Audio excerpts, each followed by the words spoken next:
Your trajectory from that point till now has been quite phenomenal. It's been a tough journey. Probably say that I was a free spirit. But why doesn't she just sit in a corner and disappear and be silent? Just see myself as an individual. During this whole year, I have very grounded people around me who never treated me like the national Barbie. Good evening, ladies and gentlemen. On behalf of TVapex, welcome to an intimate discussion with Reham Khan and Sanya Qureshi.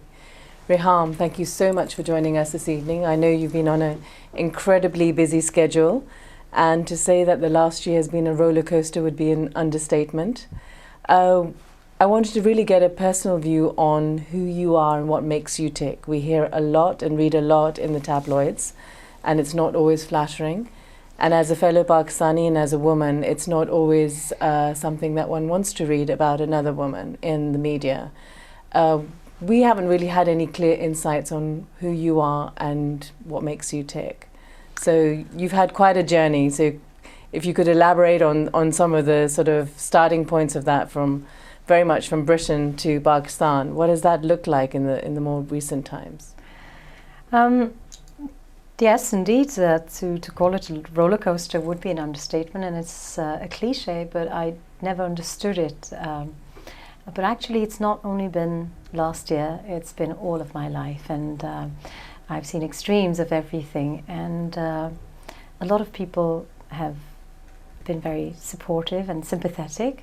I didn't expect that much love and respect from quarters I didn't perhaps pay attention to as much as I should have. But they feel, particularly my children as well, they feel that it's been a tough journey. I don't see it as that. I see it as life, and life cannot be expected to be smooth and, shall we say, it can't be like a flat ECG line. It has to have highs and lows. And I've had a pretty interesting life, I suppose, in a way that would put any Indian soap to shame. It's been a pretty sort of script which seems hard to believe, but things have been quite exciting also, and I've been blessed in many ways, which a lot of people don't know. The things that have not gone right have perhaps made it to the tabloids, and so everyone knows about them. But I'm a very private person, and things that have been going my way have perhaps not been elaborated on. I haven't talked about it either. Do you reckon yourself as a risk taker? And often when you do become a media professional, as you have been, you started a career in the BBC in Britain, you also then progressed to work within the media in Pakistan. So often people complain, well, just because I'm a professional, just because I'm a woman working in the media, why should I warrant controversy or sort of unpalatable attention? Do you think part of that is the fact that you're very bold and you're a risk taker, or does that just come with the territory? I think I wasn't a risk taker. I was brought up in a way where you were very conscious, made to feel very conscious about what the neighbours would say and what society would say. So very typically, I suppose, Asian community concerns. Very stiff upper lip as well, so you didn't tell anyone about your problems. And it's actually sad, because I come from a family which is better educated than most families' backgrounds might be, and I have women who are apparently quite strong, but we have the same issues and the same sort of, feeling embarrassed about things that actually you're not guilty of, or where you've been the victim but you're made to feel as if it's your fault. I would not describe myself as a risk taker. I'd probably say that I was a free spirit. I was a carefree child who was I was born to be free, I suppose. And I've never really, I've defied all stereotypes all my life. I was in my first marriage, it was 12 years, and it took a lot of effort and a lot of courage to step out of it. I did, with no support. I made the right decision. I then embarked on a career in media, which was not something which was encouraged by my family. I come from a family of professionals, and so it wasn't seen as something that would qualify as a proper career. Unless you're a doctor or a solicitor, it's being a media professional, and that's who for a woman. So again, I do not come from a very traditional Desi family, so you can imagine what might be the concerns or the obstacles for a girl who comes from that kind of a family. But I faced sort of similar obstacles. I must say that the most painful thing last year has been the fact that I've never conformed to being pigeonholed. So I've never seen myself as a woman or a British Asian or a single parent. You just gotten on with it. I just see myself as an individual. I genuinely do not look at myself thinking, oh, I'm a girl and I should behave like this, or here's a man. And when I meet someone, I don't I forget if once I've met someone, I don't necessarily remember whether they were clean shaven or not, but I remember the person. So I've never see others as gender specific or race specific even. But of course those things exist, and I found that my attitude was helpful, that because I didn't see myself as limited, other people also forgot. If they had any ideas, the myth was dispelled very, very quickly, so they didn't they saw me as another human being, which was helpful. But the last year has been, stereotypical, a wife and a politician's wife, and so those stereotypes were not in my head; they were in other people's heads, and they propagated that. I didn't marry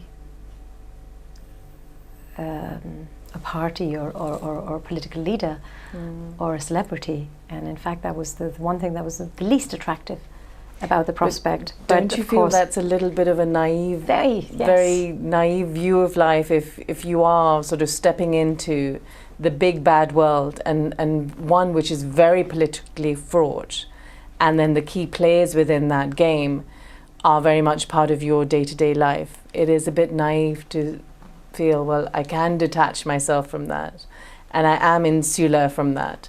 And also, I mean, what's very poignant is, even as a Pakistani Muslim, British woman, surviving divorce in itself and surviving, the travails of everything that comes with it is hard enough.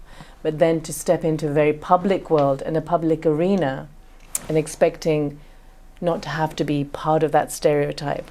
I mean, that's taking on a lot. And for most people, that would be like a huge deal. Like, wow, I mean, that's a weight on your shoulders. So I hold my hands up and I say that was very naive. But hindsight, retrospectively, I can see.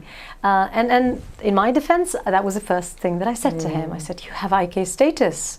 Why do you think that I want to compromise this freedom, this life that I've built for myself? But I didn't actually. He did convince me that he just laughed it off, and he said, like, IK status, what are you talking about? Like, you're like Rapunzel stuck up here when you're isolated from the rest of the world. And I worked on TV, but I got back home and, put my joggers on and scrubbed the floors and, got on as a parent of three messy children would. And so I had a very normal life. I have very normal friends, and my children, I mean, nobody ever treated me, even during this whole year. I have very grounded people around me who never treated me like the national Bhabhi, who never gave me the protocol that would. So I have had sensible people, my children, my family, my friends, who are unimpressed and unaffected by that. And I prefer those people. So I did say that to him, and he was pretty persuasive and sort of said that that's all nonsense, and I've done everything for the public life, I want a private life, and I assure you that that's not going to be the case. The other defense I have is the fact that I got married out of school, so I never had any experience of even talking to anyone on the phone, or I never had any sort of interaction with men or of the big bad world outside. And then I was a married housewife for 12 years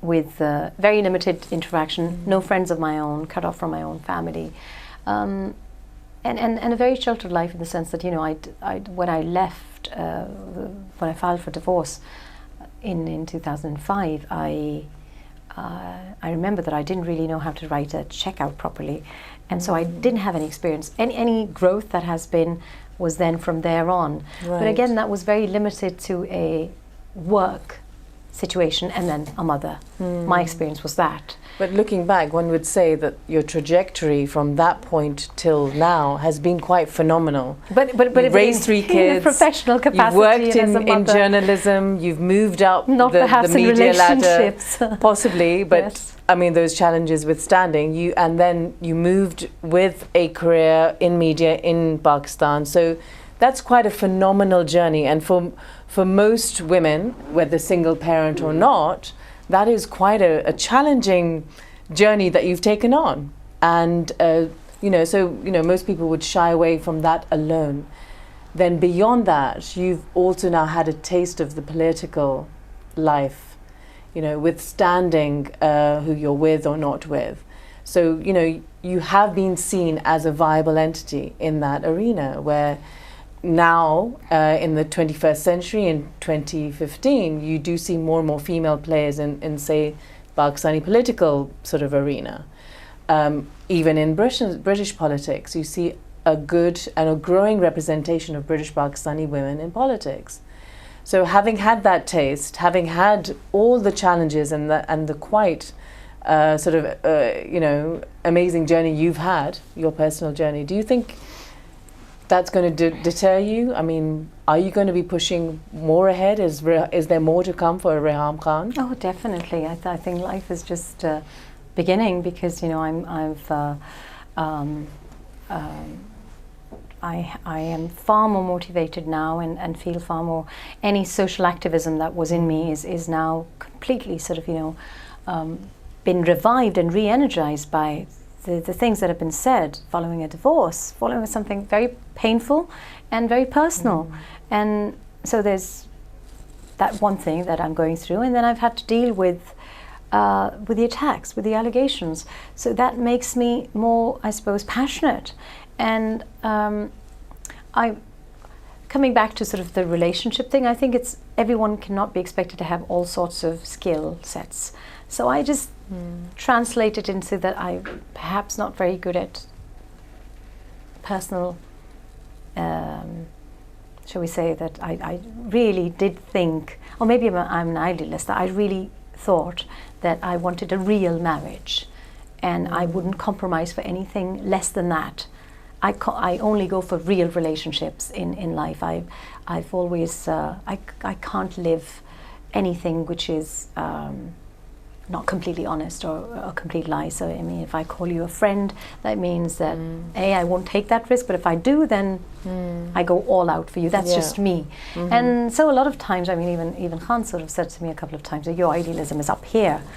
And I said, well, idealism is always up here. It can't be down there. How can you start with an idealism that's down there? Yeah. So you have to have it up there. And I'm uncompromisingly idealistic. Yeah. And that could be interpreted as naive. That could be, but that's what I wanted. And I am now in a position and in an age group. I'm not 18 years old anymore. So I wish to live happily, and I want to be with people who can communicate with me and can live happily. So whether it's my work situation, if I find an unpleasant place of work, I'm not going to torture myself by staying there. Sure. And that's what I believe, and I think a lot of people just drag things out because they're not willing to take the risk. But I do know that actually you become brave by doing brave acts. I'm not suggesting that it was it is an unpleasant experience to go through, and it's not ideal, and certainly wouldn't have wanted it to go that way, but if it's inevitable, then it's inevitable. As far as sort of the political taste or the amazing journey that I've had, and whether it's a certain kind of woman who does it, in my case, it was circumstances rather than my choice. I had to feed my children. This was the only thing that I could do, and I quite like doing it. So I quite like the bit that happens off air, behind the camera, and I get involved in all of that. You have to like it to sustain yourself. It's long, grueling hours. It's not glamorous, and you have to make quite a lot of sacrifices. And if you are that sort of a person who doesn't take frequent meal breaks, or doesn't get tired or exhausted, or doesn't want a social life. That's how you can sustain yourself in the media career. To get a taste of this, it's opened up a new world to me. It's really opened my eyes in a lot of ways. Well, in that new world, and with your very recent and past experiences, would you feel determined to maybe take on the mantle of picking up or advocating various women's causes? Is that something that is part of on your radar or part of your agenda now going forward, whether you pursue a political career, a media career, whatever that may be? But certainly young women do look to you as a potential role model. We have very few successful British Pakistani role models who are out there, who are articulate, who can hold their own in the public, whichever onslaught you face, and you've dealt with it in a dignified manner. But, are women's causes something that is close to your heart? Would that be an area that you would possibly take forward? I have a confession to make that right after the marriage was announced, one of the things that struck me was, and of course because of the attacks that happened on me, I realized that I'd been almost selfish in the sense that I hadn't raised my voice 10 years ago. And the only reason I didn't do that was because I was very busy working to take up a social cause for, say, women empowerment, or the several causes associated with the gender divide. And B, I did also because very early on in my career, when I started, I had a nasty shock when I confided in someone that I was a single parent and I'd come out of this situation, and it was really important for me to work, and I had a very negative response to that. And I realized then that actually being a single parent, or even being a parent of small children, you are viewed as not a very good investment in terms of being an employee. And my vulnerability was something that I hid from people intentionally. I did it to shield my children. I did it to make sure that I wouldn't lose a job, and that's the honest truth.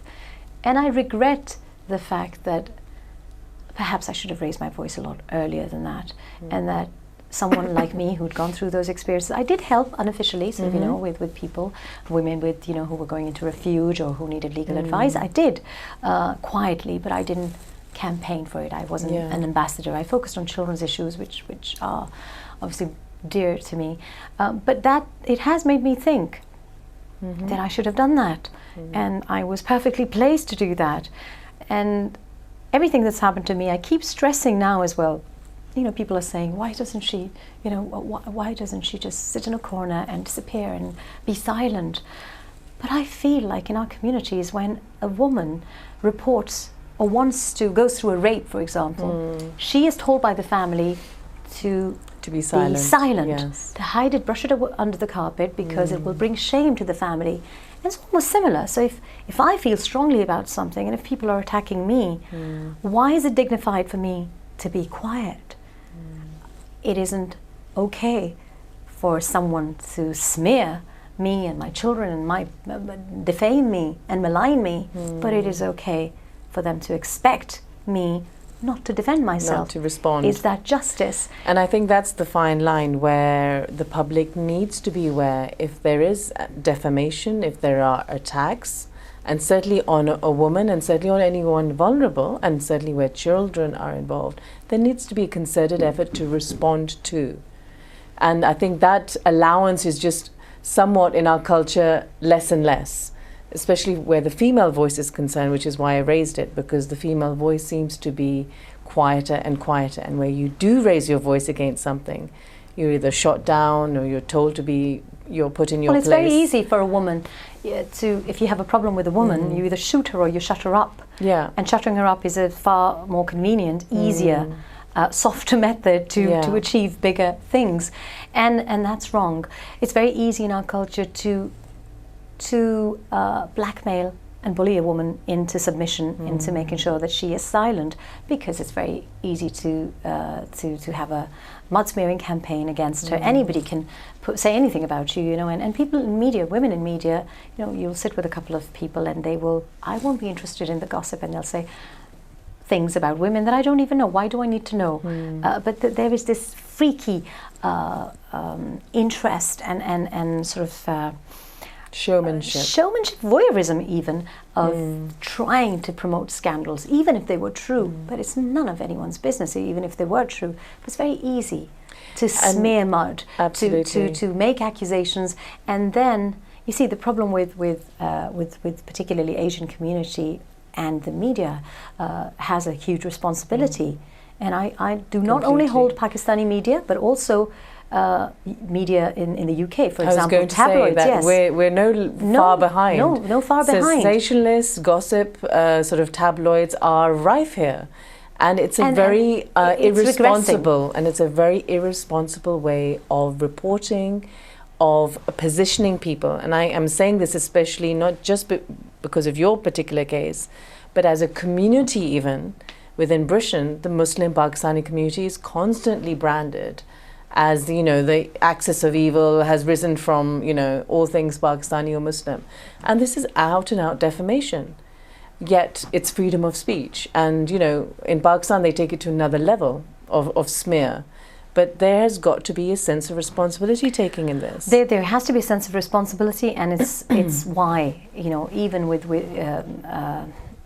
the price, at the cost of people saying, oh, you know, she's looking for media limelight and she should just shut up. I will take that risk and sort of raise my voice now, because if people don't stand up to something that is unacceptable, factually incorrect, that is the problem. Because once it's in media, once a tabloid prints a photoshopped image of me, or an anchor sits and sort of labels me a spy, once you color someone red, I can go blue in the face saying I'm green, because the narrative is set, and the narrative is set very easily, far more easily these days than say perhaps 50 years ago. Yes, yeah. Where has that factual reporting, the need for accuracy, the need for ethics gone? It's gone straight out of the window in the lust for making money, in the lust for ratings, for readership. And there has to be a point where, I mean, I think a lot of people, I feel strongly, because you see, I've been through a baptism of fire, so I might be able to survive it, but there are lots of people, younger performers, for example, and I'm talking about Western circles as well, where they're attacked. And they might not be strong enough to withstand those attacks. So media does have a role in crumbling someone's personality. I'm not saying that that's... And one of the more famous characters has been Lady Diana, who was hounded to her death, literally, by... And now she's celebrated, and now we say that we lost her. And where she was denigrated, yes. So, you know, the play between making a heroine or, you know, the absolute opposite, I mean, it fluctuated in her time. I think as a society we are regressing. I feel very strongly something quite similar as well, that young girls these days, I was a BBC school report mentor for 4 years, and when I went into schools I'd see, and I'm talking about British schools, and I would see 11 to 16-year-olds was the age range that we worked with, and I'd see young girls who were very, very accomplished, and they knew how to, they were very good at what they did, but they didn't have the confidence, and they would be hiding behind their, pulling their sweatshirts over their hands, and that lack of confidence is disturbing to me. I wasn't like that when I was 11 years old. And also, the way we are paying more attention to the way women look. I'm fine with if I want to look a certain way out of choice. But if it is to project a certain image, we are actually losing our values. We're regressing. Where, you know, if I talk about, say, you know, looking like a wag culture, I'm going to be shot down for saying this as well, but, you know, the whole push towards just getting a man and a man of a certain material wealth. There is certainly a push in culture, in Western culture also, towards it. You see it in magazines. You see in the way women have their nails done, in the way they have their hair done. It's a, you know, it's a certain the push towards cosmetic enhancements. Why is it that important? I have no problem with anyone doing it to please themselves, but if it is to certainly lose your personality because you want to be the wife or the girlfriend of so and so, that's not something that I see I mean, how does that sit with progressive cultures? And certainly with Pakistan, we have a huge challenge. Women have a lot more challenges culturally as well. Most of the biggest challenge is the fact that most of our girls are not have no chance of continuing further education. Yeah. So they are taken out of school when they touch teenage, and that's a huge problem. So we have cultural limitations as well. We have limitations of parda as well. But it's the way it's played out after the divorce and during the marriage as well. It was as if everything was demonizing a woman, and it's almost like going back to when you were burnt at the stake. Without any proof. But do you think that there's been a particular witch hunt type attitude around you because of who you were married to, or just because you were a divorcee from England who'd moved to Pakistan, and lo and behold, you're married to one of the most powerful political figures of the country? I think some of it is because of who I married, and some of it is also because of who I am. Had I been a different sort of woman, perhaps I might not have been seen as a threat. I hear these things of, she was a threat. And she was politically a threat. And but she a threat was to whom? Well, I mean, to yourself? No, to national security? Well, obviously, if I'm a spy, I'm a threat to national security. But obviously, the rumours, the rumour mongering has been because it was in an effort to demonize me, to be removed. And part of me thinks that perhaps if I was a different kind of woman, if I was a well-behaved woman, maybe that would not have been the case. And what does a well-behaved woman do? A well-behaved woman doesn't have opinions and doesn't have perhaps a career and a voice. And back in August, when the first criticism came, and I privately said to my former husband, I said, I'm quite concerned about this, and I'm a dual national, that I have no intention of sort of entering politics, but should we do something like a written legal agreement, and you should show it to people, because I'm a bit concerned about it, so just so that they know and they can see that I have no intention of joining PTI or anything other than that, also that I have no intention of taking over the party or taking over decision making. I only want to see you successful, as any woman would, as any wife would want to be, and I know that this is what you want, so you would support whatever your husband is aspiring to be. Right. But of course, the attacks didn't stop. They gained strength, and I think that if I was perhaps if I didn't have very strong opinions about the fact that I have a very clear distinction between right and wrong. I'm a very black and white person, and perhaps it doesn't work, but that's who I am. I don't want to change. I don't see that, I don't go into the grey area, and perhaps that didn't sit well with many people. That doesn't mean that I change my course in life. I've led a principled life. I have no intention of changing it at 42. Right. I think that I'm unable to compromise at this age. But it is something that was disturbing. It's a threat. A woman that cannot be controlled is obviously a threat. So do you believe then, if one were to aspire to move up in politics in Pakistan or to be successful, you'd have to be of an unthreatening nature and be a subservient woman? I mean, what is it that is required to be a woman of substance, but yet still be able to hold her own and possibly enter public office and possibly, stand beside a political figure? What would it take, do you think? Why should we think about what a woman should change about herself to aspire to be anything? Like I said, I wasn't ambitious.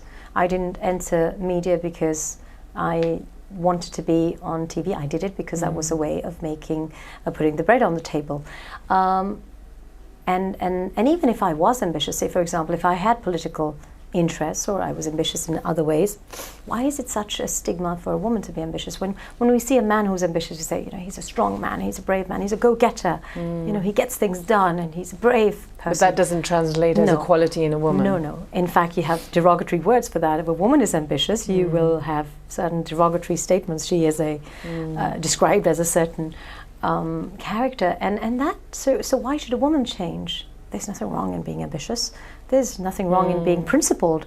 There's nothing wrong in being advocating what is right or whatever you believe in. So why should I be telling you or thinking of a way where women should adapt themselves if they aspire to public office or if they aspire to be someone's wife.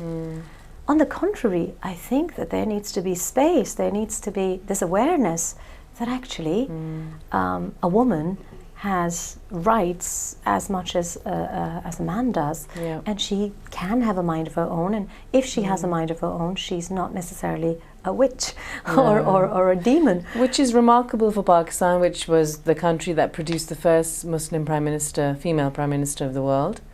And we, Begum Rana Liaquat Ali, Fatma Jinnah, we have had an endless trail of very strong, very public women of substance. So I find it hugely mystifying that as a country or as a public response to what's going on, that this has been so negative.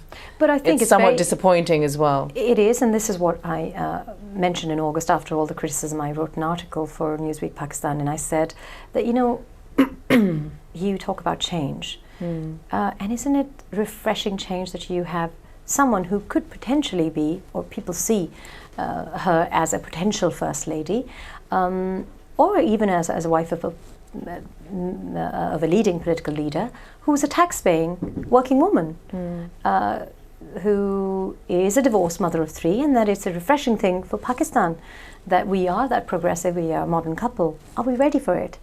And of course that means that they were not ready for it. And I got the answer. But coming back to what you say about strong ladies, I have a different theory, a different viewpoint about that. If you talk about the first female Muslim Prime Minister, twice elected Prime Minister, she is the daughter of a leading political figure. That's not the reality of most Pakistani women. True. Those are not the opportunities most Pakistani women will have. It is a position of privilege, of opportunity. And what did we do with Muhtarama Fatma Jinnah? I mean, the vilification that she went through, all she was doing was supporting. And so we saw her, we were fine with her, because obviously Qaid-e-Azam Muhammad Ali Jinnah was a very, very strong man, and I think there was a reason for him to introduce a woman with him. And the woman happened to be his sister because of 2 failed relationships. In fact, I think of 2 relationships that ended up in death, in fact, if I'm factually correct there. So he did want a very positive, I see it as a very positive, progressive image of Pakistan, very modern at 1947. So where there is almost an intention, but the actual reality is not quite there. But when he went, we made it very clear that we saw her as a sister, as a supportive role, but no, we can't see her in a main role. As a leader. And I think with a lot of women, we talk about disparity, we talk about the gap in salaries between men and women. In journalism, for example, that's because women have to go off and have children. At this point in time, there isn't any change. There is no other recourse, no. But they are penalised for that.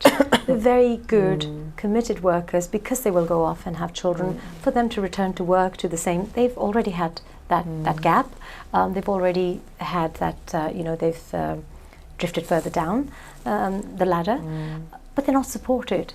And surely, what kind of culture, whether it's Pakistan or whether it's Britain, I found that as a single parent as well, how I struggled with childcare, for example. I wasn't rewarded for it. It was painful for me to see people like myself and working parents who probably want the luxury of dropping their children to school and then going to work, but they are just dropping their children off. And, but people who do not work actually have the liberty of walking their children to school. And so we're not rewarding hard-working parents. We're actually making things difficult for those who are working. So there is no incentive to working hard or to be honest, and there should be some sort of incentive or some sort of support for parents who have children and who are responsible working citizens. If we do not invest in our children, if we do not invest in the grooming of our next generation, politically and in terms of governance, you will have a bigger problem. You will have social pathology. So it's very important to reward those women or those parents who are giving up their careers to have children and paying attention to the children, who are responsible parents. Yeah. We don't see that here. So in a way, I respect women who go out to work, but equally I feel very strongly about women who are penalized because they choose not to work for a few years. Yeah. There's undocumented, work hardship that they are investing in their husbands and their sons and their brothers, but they never get any credit for it. No. And that's a very important part of how a woman contributes. As well. Absolutely. And just as a final thought, Reham, just for our viewers, what's next for Reham Khan? Because we're all intrigued. We've been following you closely. It's been quite a journey, and I'm sure it's been quite an interesting journey. I think not followed close enough, perhaps. Is there more to come, and what would that look like? What does that look like? I was Reham Khan. I think I was born this way. I've never taken on a man's name to support me, or a man's support to further my career. I maintained my personality through this whole marriage as well. Yes, people might have perceived me as different, but I stay true to myself. I'm going to be doing exactly what I've always done. I will go back to my job, which I can do now, because I have to support my children, and I'm very passionate about the work that I do. Perhaps have more passion in it and focus on social issues, and a greater element of advocacy in it. But the biggest cause that I am committed to is child protection and child abuse. And that is, again, something that I will actually, the silver lining in the grey cloud is that I can devote all my time to it, which I couldn't obviously, with having a husband and being married takes some of your time away. So I will focus on that, and I'm straight back into it. It's therapeutic for me also, and I'm committed to that. I feel that that's my calling in life. And again, perhaps something for women's rights as well. I feel strongly about that, but my main focus will remain child's rights and child abuse in Pakistan, but not exclusively. So I initiated that from the province that I hail from, because it is a major problem there, but that doesn't mean that I would be limited to that province or that country or that nation. I feel very strongly about it. My children are very supportive. They're very involved in it. So that's what I want to do. Brilliant. For the rest of my life. Great. Thank you so much, Reham. To talk to you. And to our audience, thank you for tuning in. Hopefully we'll bring more of the same. Have a great evening, and Khuda Hafiz from me, Sanya Qureshi, on behalf of TVapex.